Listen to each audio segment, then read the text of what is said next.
Welcome to this explainer. Today, we're jumping right into a genuinely fascinating framework that attempts to reconcile two realms we're constantly told are at war with one another: the scientific reality of biological evolution and the textual theology of the Quran. Instead of viewing them as these opposing forces, the source material we're exploring today proposes a complete, beautifully symmetric structure that actually blends empirical reality with deep theology. Let's get right into it. So, to map out this complex topic, we'll be following a four-part structure. First, the rules of engagement. Second, Adam is an archetype. Third, the method of Takhlīq. And finally, the law of Tadrīj. All right, kicking things off with Section 1, the rules of engagement, focusing on terminological grounding. Okay, so the absolutely crucial starting point here is how we define the word theory.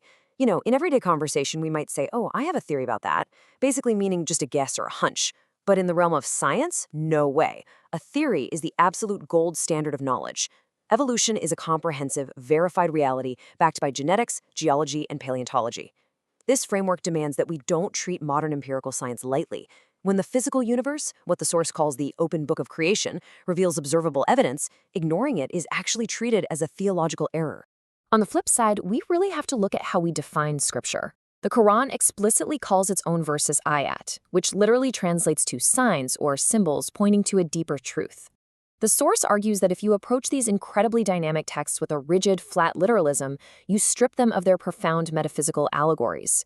You basically turn them into a dry history textbook.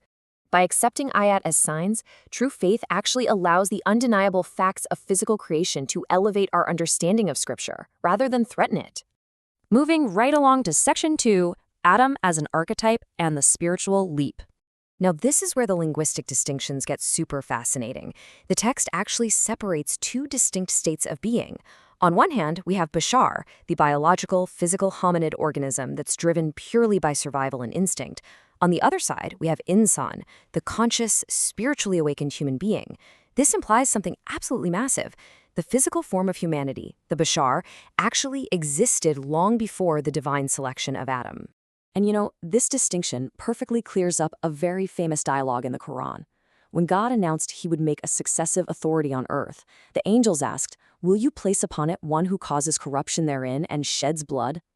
Think about that for a second. The angels weren't just predicting the future here. According to this framework, they were observing a physical reality they had already witnessed.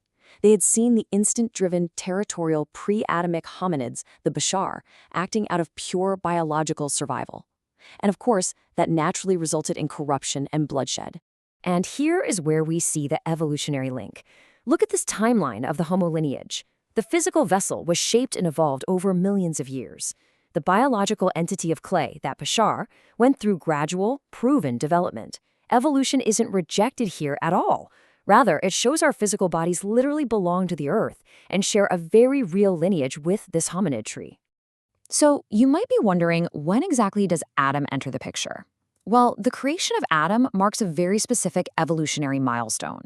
When God breathed into him of my spirit, or the ruh, that is the turning point. The ruh isn't a physical organ, right? It's a metaphysical endowment. The exact moment this divine spirit was introduced to the chosen population, it triggered a massive metaphysical leap. We go from the biological animal to the divine consciousness, the Insān. The angels are told to prostrate not to the physical animal of clay, but to this brand new divine consciousness. Functionally, what did this spiritual leap actually look like? Well, it came with a profound cognitive upgrade, basically the toolkit of conscious humanity. The text says Adam was taught the names. In classical linguistics, this signifies the sudden acquisition of abstract thought, complex symbolic language, conceptual categorization, and, crucially, the heavy responsibility of free will. Animals operate on instinct, sure, but this chosen archetype could now analyze, choose, and exercise moral accountability. These are the very traits that define us today. Okay, let's dive into Section 3, the method of Takhlīq, or measured proportioning. So how exactly does this divine act of creation function mechanically in the physical world? We usually assume that creation means making something pop into existence out of absolute nothingness instantly, ex nihilo magic. But this framework reveals a genuinely surprising detail about the Arabic root word kaf, lam, ka.